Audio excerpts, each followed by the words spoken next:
Good morning. Dawn was actually glimmers of light before 4 a.m. in fact. So, Toys Day, the 27th of May 2021. It's less than 4 weeks to midsummer. It's more like 3 weeks, isn't it? 3.5 or something. And the trees aren't fully in leaf yet. Oh dear. At least we've got trees.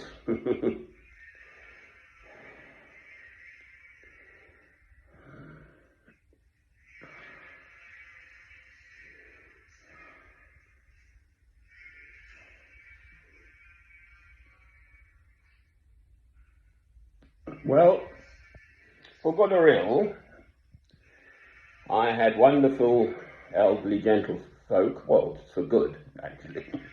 Sorry, there's no not for good or ill, for good. I had wonderful elderly gentlefolk as my parents. And my mother would say, an honest man has no superior. And that was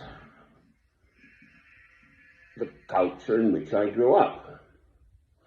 As a young boy at junior school, I acquired a little diary from a mate at school, so I effectively stole it. Mother didn't know to whom it belonged, and she found it. And then, jolly old mother, for the whole year, the rest of the year, bless her cotton socks, used this diary. So every time I saw it, writing in that diary, thou shalt not steal, or borrow. And George Orwell had it there, didn't he? They whatever they did in 1984, the book, they shared the riches around, but some got more than others or something, I don't know.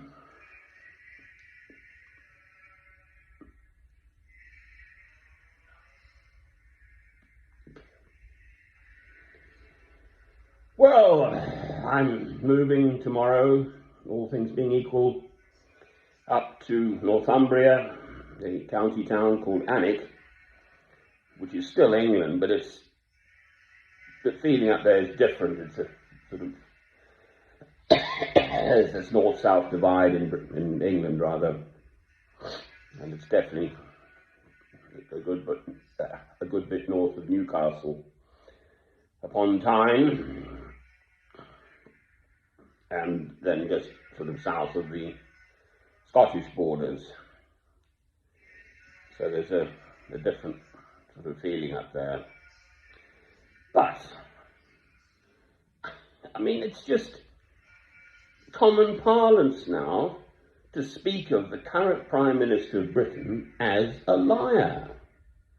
I mean, how utterly awful. I'm awfully sorry to sort of mention my own country, but I'm staying in England now. I'm not leaving the country. I actually left the country in 2005 when a certain Mr. Tony Blair, the Prime Minister of Britain, got re-elected. I couldn't stand it after the Second War in Iraq.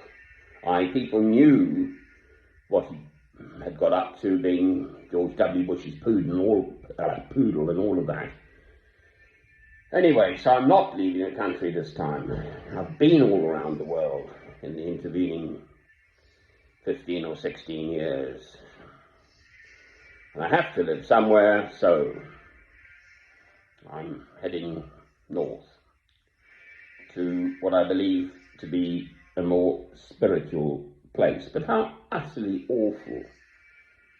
On Radio 4, just one journalist interviewing a politician.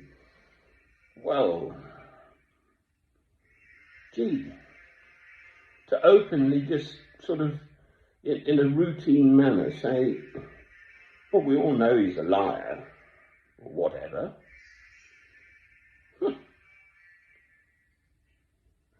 I mean, you could sort of say, so what? But, well, anyway, as I said, I'm blessed. That was a small lesson in my young life. I love finding things, truly finding things. I don't know. One that comes to mind, I was out in the field once, and I think there'd been a big horse fair or something at the weekend, and just in the grass there was this lovely, just an old plate. I mean, nothing fancy, but it had nice big edges, and you could get a real good meal on it. And I found it and obviously washed it, and I really liked that plate. But it had been abandoned, so I didn't actually nick it or anything. Anyway, there we are. So, an honest man has no superior.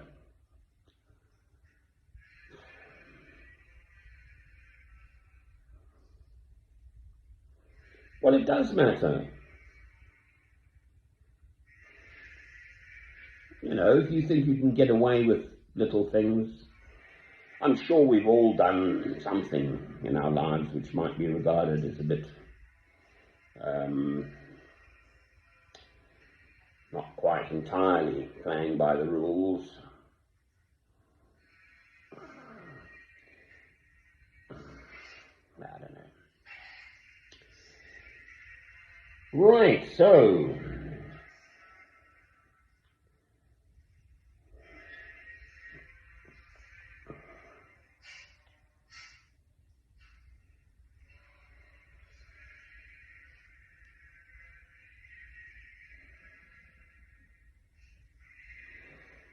honesty is the best policy. There's another one.